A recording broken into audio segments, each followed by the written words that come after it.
Hi guys, this series of videos will be a demonstration of my ASL Solitaire bot rules, which I came up with during 2016. I've been looking forward to doing a demonstration video for quite a while. I think I'm finally able to do a decent job of it. So let's get this going.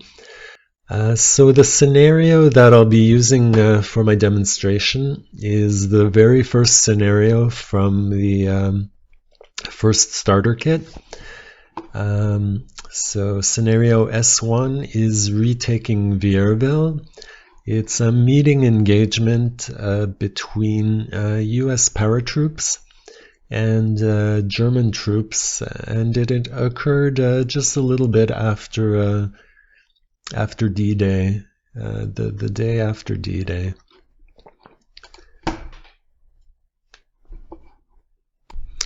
So I've decided to jump forward a little bit. In this scenario, the Germans enter all of their troops via reinforcements from off-board, and the American player, in this case it's the bot, gets to start off the game with 3.5 squads on the map, and all of the rest will enter as reinforcements from the right hand side. So basically the bot, the bot is constrained to setting up these units in these 4 hexes. So really the only decision that has to be made is which hex to put the half squad in and which hex to do the to place the leader in. So I've just really quickly done some random choices here by picking counters out of a cup. As part of my plugin for the Solitaire system, I do have this virtual cup that I can draw counters out of. We'll be seeing this a little bit later in more detail. If you're playing with the physical components, you would literally just throw these counters into a cup and pull them out one by one to decide where they go. So that's basically it for the American setup. The German doesn't have to set up anyone. The German reinforcements will be entering play from the top and the bottom of the map, and the victory conditions for this scenario state that for the American player to win, these 4 building hexes, the ones marked with V's, have to be clear of good order German troops at the end of the scenario. So basically we're fighting over these 4 building hexes here, and the scenario lasts 5 turns. So I think we're just about ready to head off to the very first German turn. So I'll pause the video here and I'll come back once I've got that set up. So I've jumped forward a little bit. We're past the setup, and now we move into German turn 1. This scenario is 5 turns long. The Germans get to act first, and then the Americans get their turn. So in the rally phase, the German player has to choose where his reinforcements will be entering from. So with my group up in the north, I'm entering these guys in back of this group of buildings here, and their objective, I'm going to try to take possession of this L3 victory location right on turn 1, and that'll put some pressure on the US player, or the bot in this case. I also have 3 squads and a leader entering on the bottom of the map. I've split out one squad and he's going to try to take possession of the R7 building. The US player in this scenario gets lots of reinforcements coming in from the right side of the board. So I'm hoping that putting a squad here will help slow down the flow of reinforcements into the main battle area. And with the leader and 2 squads that remain on that side of the board, I'm going to try to move these guys quite carefully up through here, and I want them to join up with the top group. And we're going to focus our attention on these 2 victory buildings up here, and we're not going to worry about these 2 on the bottom too much.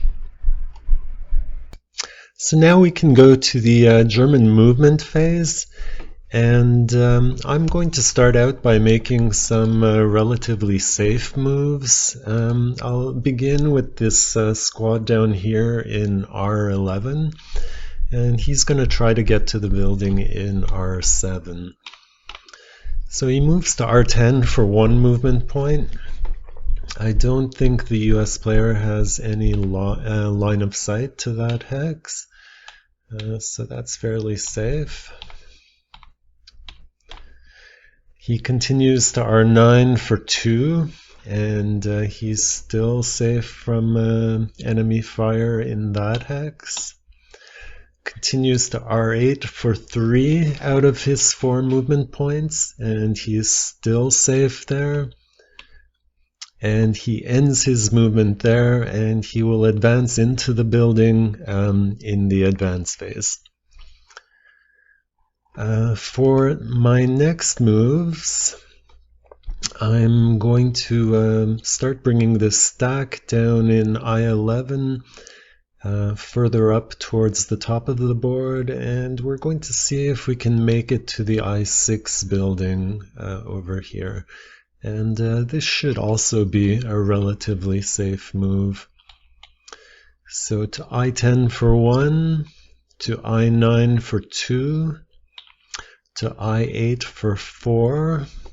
I don't think that the US bot has any line of sight here. L5 is blocked by K6. I think M5 is blocked by the forest in J7. So that was also a safe move. And now they go to I7. Sorry about that. And now they go to I7 for 5 out of their 6 movement points. And they will stop there. And now we're going to have a little bit of fun with the guys with my last set of moves. The goal up here is to actually end up with at least 1 squad in the L3 building. But there's a lot of US forces around here, so I think we're going to try to make some preliminary moves to try to draw some fire first before we make our real move to try to get into that building. So I start off by moving 1 squad into I1 for 1. That happens to be a safe move, so I don't have to worry about enemy fire.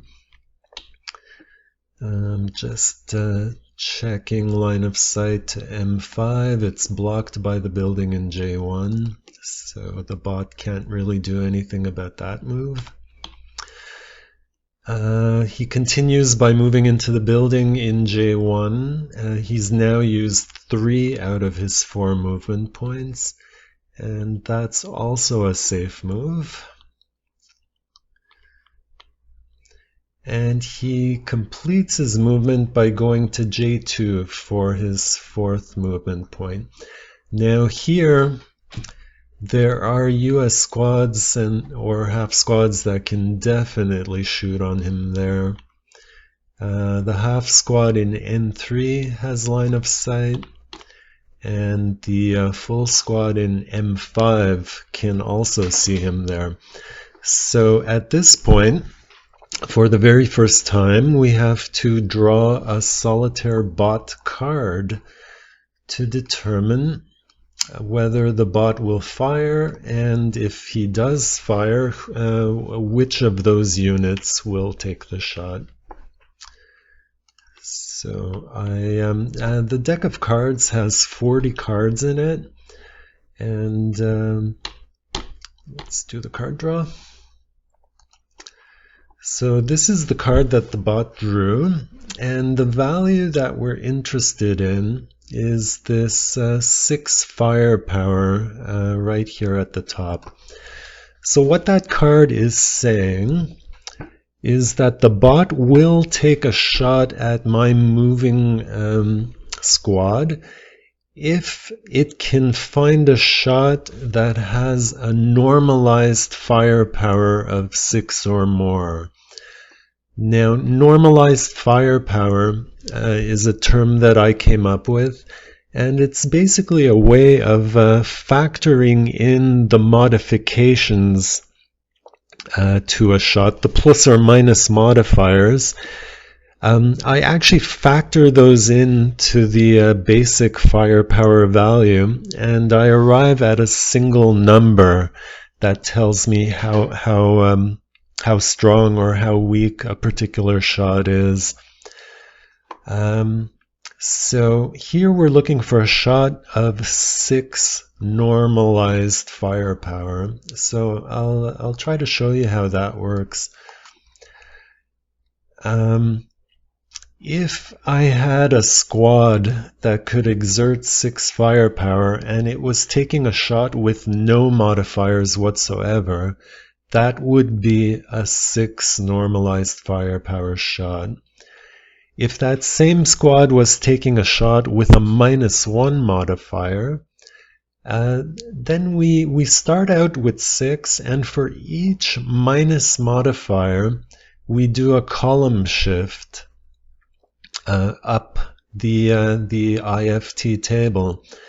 So a 6 minus 1 would be considered an 8 normalized firepower shot.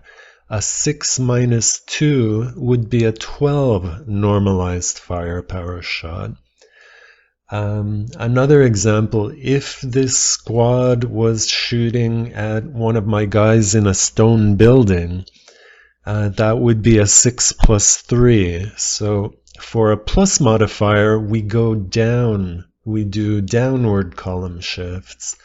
So a 6 plus 3, shifting down 3 times for the plus 3, we would end up with a 1 normalized firepower shot. So using this technique gives me a good way of comparing the strengths of various shots that are available on the board. So the numbers that appear in the cards, they range in strength from 1 to 8. 1 normalized firepower is considered a fairly weak shot, but it's still promising enough to be worth taking. And an 8 normalized firepower shot is actually a quite good shot that the bot will take most of the time, and anything above 8 is a very good shot. So here the bot is looking to see whether it has a 6 shot against my moving unit here. So there are 2 US units, 2 bot units that have line of sight to the move. The half squad up here, he would be shooting at long range because his normal range is only 3 hexes and the distance to my squad is 4. So the firepower, the 3 would be cut in half to a 1.5. My unit is not using assault movement and he's in open ground, so FFMO and FFNAM both apply. So this half squad would have a 1-2 shot on me. And a 1-2 is 4 normalized firepower. So that's lower than 6, so the half squad does not shoot there. The squad over here, on the other hand, he would have a 6 minus 2 shot. And 6 minus 2 is 12 normalized firepower, and that is definitely more than 6. So this 747 here decides to shoot. So M5 will shoot at J2 for an attack of 6 minus 2. And I'm just going to expand this. The die roll was 7.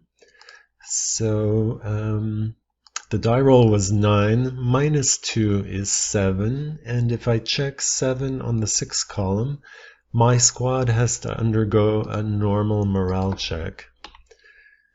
So my squad rolls a 7. He needed a 7, so he rolls the exact number that he had to make, and the result of that is a pin.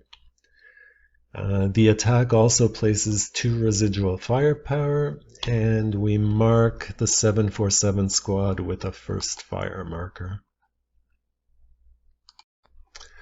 Okay, carrying on with the next German move.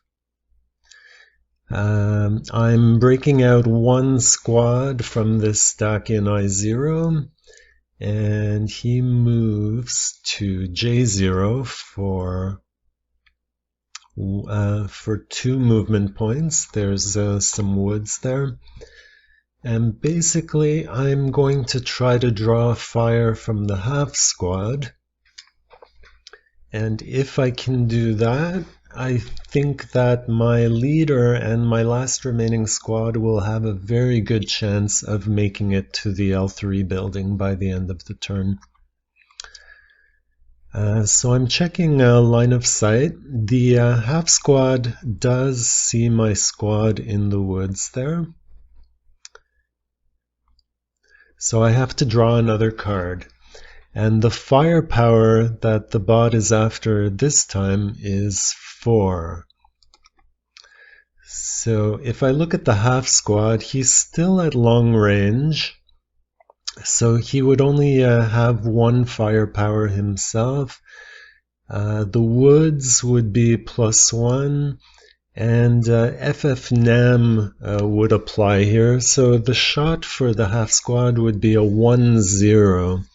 And that's lower than 4. So the half squad will not fire here.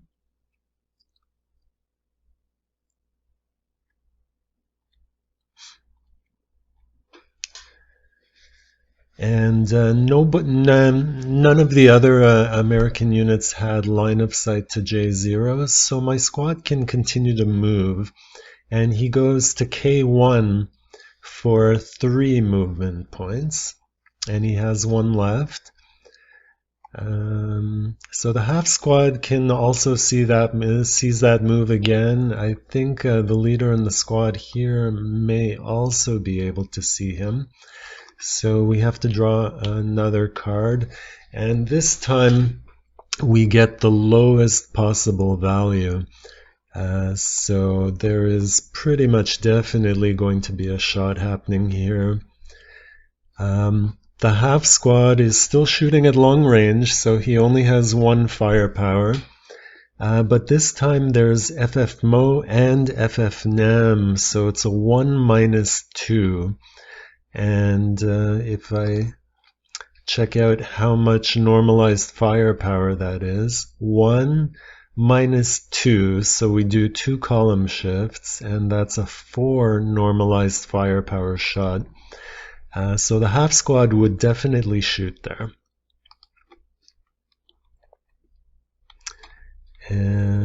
So it's a 1-2. N3 is shooting at K1. And he rolls a 10, doubles. So that half squad cowers. And the attack cowers from 1 firepower right off the table. So there's no possibility of there being any effect. There's also no residual marker placed, and the half squad gets marked with a final fire counter. So that was really good for me.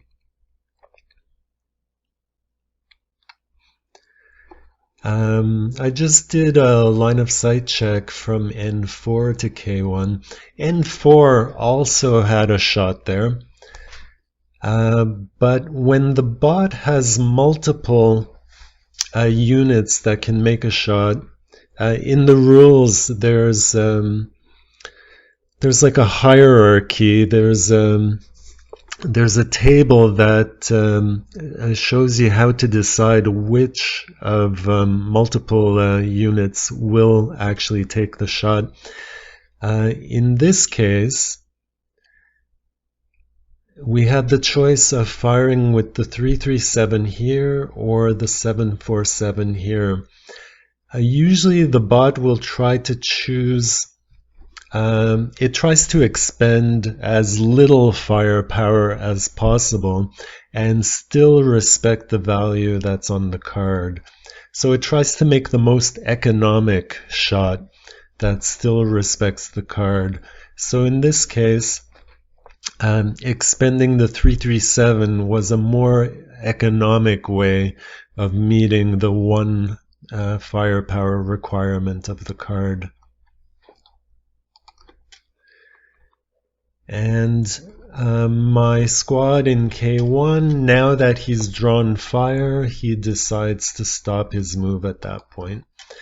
And now for the last German move of the movement phase, I'm going to try to move this squad and this leader to K3. So I begin by making a safe move to I0 for 1 movement point. I go to J1 for 3 movement points, and that's a safe move. None of the American units can shoot at me there.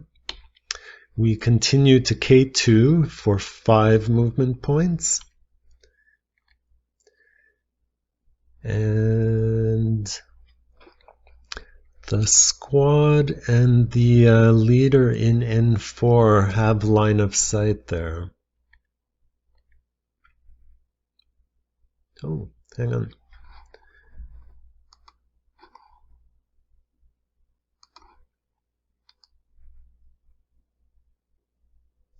Actually, no, it's blocked by the building in M4. So I was correct. And they continue to K3 using their 6th movement point. And there's a bit of risk here. I think L5 might have a shot. So I check that, and the line of sight is blocked by the building in K4, so that ends up being a safe move. Likewise, if I check the line of sight from M5,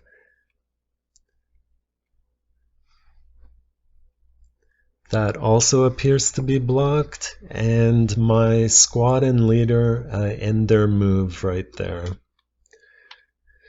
So that is the end of the movement phase. And now we move to the defensive fire phase, and basically we're going to try to take a shot with the units in N4 and L5. When the bot performs its fire actions in the prep fire phase and in the defense fire phase, the order that we use, we process 1 stack at a time, and we try to process the most powerful stacks before the weaker stacks. So in this case, the N4 hex is slightly stronger than the L5 hex because of the presence of the leader. So we try to find a defensive fire shot for N4. I think he only has one target at the moment. It would be my guy up in K1, and that's exactly what he does. That's a long-range shot because the 747 can only shoot 4 hexes at normal range, and this is 5 hexes away. So that becomes a 2-1 shot, and the bot rolls 11, comes down to 10. On the 2 column, that will be no effect.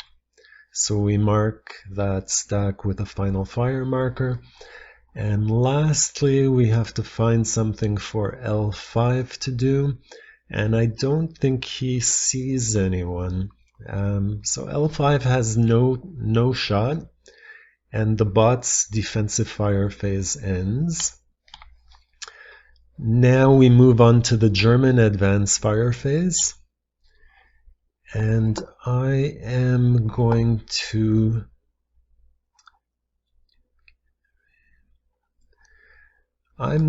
fire from J2 and K3.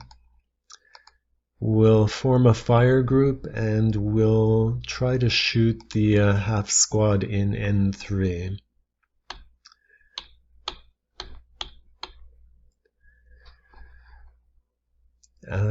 The squad in J2 is pinned already, so the 4 would come down to 2 firepower.